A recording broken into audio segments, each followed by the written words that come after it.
খাম্পা বৰগাঁৱৰ হাতত 12,000 ভোটৰ ব্যৱধানত তেওঁ হাৰিব আৰু কি কয় দেবেৰগাঁৱত 7,000 ভোটৰ ব্যৱধানত হাৰিব। আল্লাহক আমি ধন্যবাদ দিছোঁ, ঈশ্বৰ ভগৱানক আমি ধন্যবাদ দিছোঁ। শিৱ প্ৰমোদ বড়ো ডাঙৰীয়াৰ বাহনখন এই তিনটিলা অঞ্চলতে দনেশ্বৰ ডাঙৰীয়াই মানুহ লগাই পেলাই গাড়ীখন ভঙাইছিলে। সিদিনাখনো আমাৰ UPPLৰ ছাপৰ্টাৰৰ 3খন গাড়ীটো তিনটিলা অঞ্চলতে আকৌ মানুহ লগাই পেলাই গুণ্ডা লগাই পেলাই মানে ভঙাই দিলে আৰু উদ্ধাৰ হ'ব নহয়, একেবাৰে জিৰ'। দনেশ্বৰ হাগ্ৰামাৰ যি দাদাগিৰি, সেই দাদাগিৰিটো সহ্য আৰু কৰিব নোৱাৰে। 22 BPF আৰু দনেশ্বৰ ডাঙৰীয়াৰ যি দাদাগিৰি, এই দাদাগিৰিটো সহ্য কৰিব নোৱাৰি।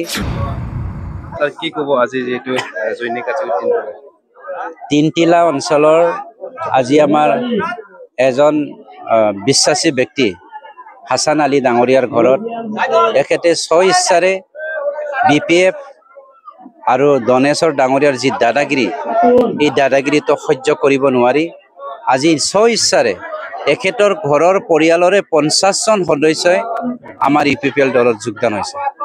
মোক মাতি পেলাই মানিছে, কাৰণ যোৱা ইলেকশ্যনত 2020 চনত আমাৰ সন্মানীয় শিৱ প্ৰমোদ বড়ো ডাঙৰীয়াৰ বাহনখন এই তিনটিলা অঞ্চলতে দনেশ্বৰ ডাঙৰীয়াই মানুহ লগাই পেলাই গাড়ীখন ভঙাইছিলে। সিদিনাখনো আমাৰ UPPLৰ ছাপৰ্টাৰৰ 3খন গাড়ীটো তিনটিলা অঞ্চলতে আকৌ মানুহ লগাই পেলাই গুণ্ডা লগাই পেলাই মানে ভঙাই দিলে আৰু আমাৰ ল'ৰাবিলাকক মাৰপিট কৰিলে। সেইটো খুব দুৰ্ভাগ্যজনক কথা।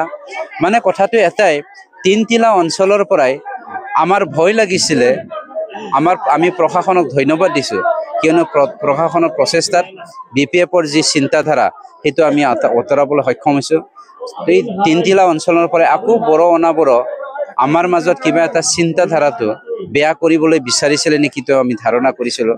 আজি বহুত ধন্যবাদ, আল্লাহক আমি ধন্যবাদ দিছোঁ, ঈশ্বৰ ভগৱানক আমি ধন্যবাদ দিছোঁ। এই ওপৰৱালাৰ সহায়ত আশীৰ্বাদত আমি তিনটিলা অঞ্চলত থকা সকলো বড়ো, গাৰো, ৰাভা আৰু মুছলমান সম্প্ৰদায়ৰ মানুহবিলাকে একগোট হৈ পেলাই UPPL দলত মাৰ বান্ধি হাতে হাত ধৰি পেলাই ওলাই আহিছে আৰু আজি যোগদান কাৰ্যটো চলি আছে।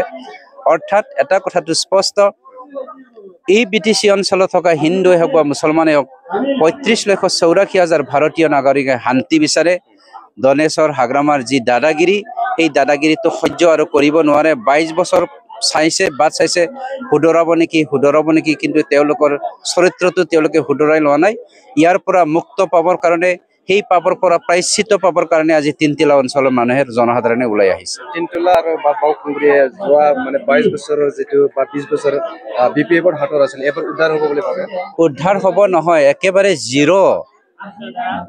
40টাৰ ভিতৰত 32টা UPPL দলে জিকিবলগীয়া আছে, BPF 0।